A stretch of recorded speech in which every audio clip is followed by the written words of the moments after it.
Hello, I'm Alan, and welcome to today's edition of Alan's Biking Adventures.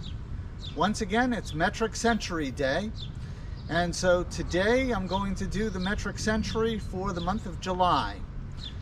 For those of you who are already familiar with this series, it's the Metric Century a Month Challenge. Basically, I'm doing a metric century every month for the entirety of 2022. So far, I've done January through June. Today is July. If you have any questions, comments, suggestions, or ideas for future editions of Alan's Biking Adventures, be sure to leave them in the comments below. And of course, if you enjoy my videos, be sure to give it a thumbs up and click subscribe to subscribe to my channel. Well, without further ado, let's ride. So here is my Metric Century a Month challenge for the month of July. If you're wondering what happened to June, I didn't post a separate Metric Century a Month challenge video for June because the Gran Fondo Hincapie Lehigh Valley was over 62 miles. It was actually 77 miles. So I counted that event as my Metric Century for the month of June.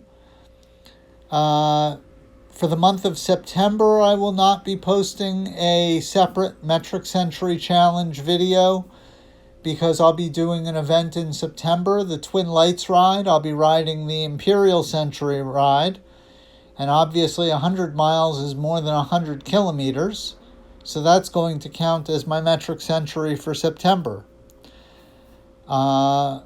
Also, I might not have a separate Metric Century Challenge video next month because soon I'll be starting to ramp up my training for the Twin Lights ride, and my long rides will be going over 62 miles towards the end of August in preparation for the Century in September. I am looking forward to that. I will start posting more frequently as I ramp up those long rides because the long rides will be new territory in terms of the routes, and so I think they might be interesting. In terms of trying to be a better cyclist toward my fellow cyclists, I kind of blew it today on this ride. I was going along one road for a very long period of time, about 15 miles or so. And over the course of those 15 miles, the name of the road changed 3 or 4 times. At the end of that road, it came to a T intersection with Rattlesnake Bridge Road. And I didn't know the name of the road that I was on at that point. But as I was making the turn onto Rattlesnake Bridge Road, there was a cyclist coming the other direction, and he pointed at the road I was coming from and called out, "Burnt Mills?" And I said, "What?" And he said, "Is that Burnt Mills?" And by this point I was passing him the other direction, and I said, "I don't know." I then looked down at my GPS and saw that I was at the intersection of Rattlesnake Bridge Road and Burnt Mills Road, and I realized what he was asking me. By then, I think he was out of earshot, but I did shout over my shoulder, "Yes, that's Burnt Mills," and I continued on. Later in the ride, I did slow way down because I saw another cyclist stopped, and he was either taking out or putting away a multi-tool. I asked him if he was okay, and he said he was. And I said, "Okay," and he said, "Thanks for asking, though," and I continued on my way. For those of you who do like statistics on these routes, the temperature today at the start of the ride was 75 degrees, and it went up to 88 degrees during the course of the ride.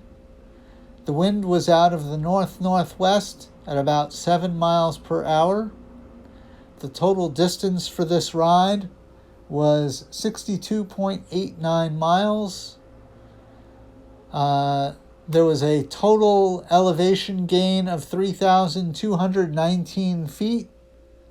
And there were 5 main climbs. The first one was 0.66 miles in length, with an elevation gain of 207 feet and an average gradient of 5%. The second climb was 0.72 miles in length, with an elevation gain of 157 feet and an average gradient of 4%.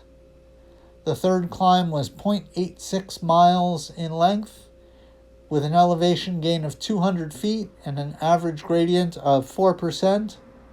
The fourth climb was 0.74 miles in length, with an elevation gain of 135 feet and an average gradient of 3%.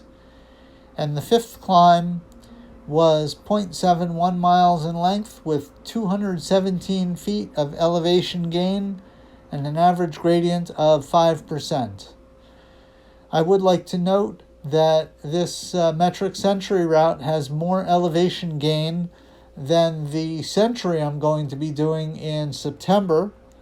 So I think it's a good training route for that. My average speed on this route was 16.0 miles per hour, with a maximum speed of 37.2 miles per hour. My average heart rate was 134 beats per minute, with a maximum heart rate of 157 beats per minute. I burned 1,676 calories and had an average power output of 125 watts.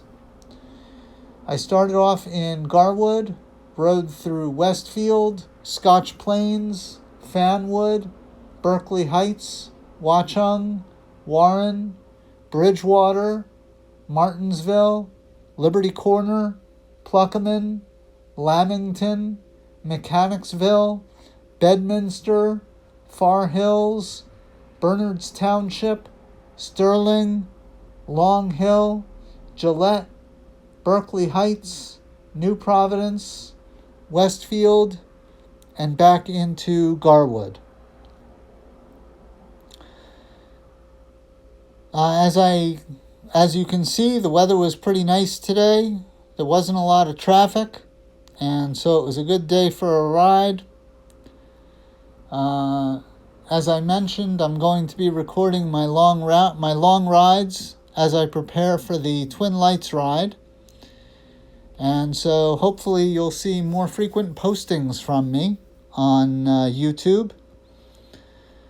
I do hope you enjoy these videos, and I'm going to leave you to enjoy the rest of the ride in silence.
Well, that was an awesome ride.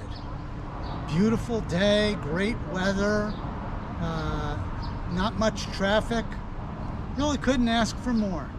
And that's one more metric century in the books. 5 more to go. So until next time, stay safe out there.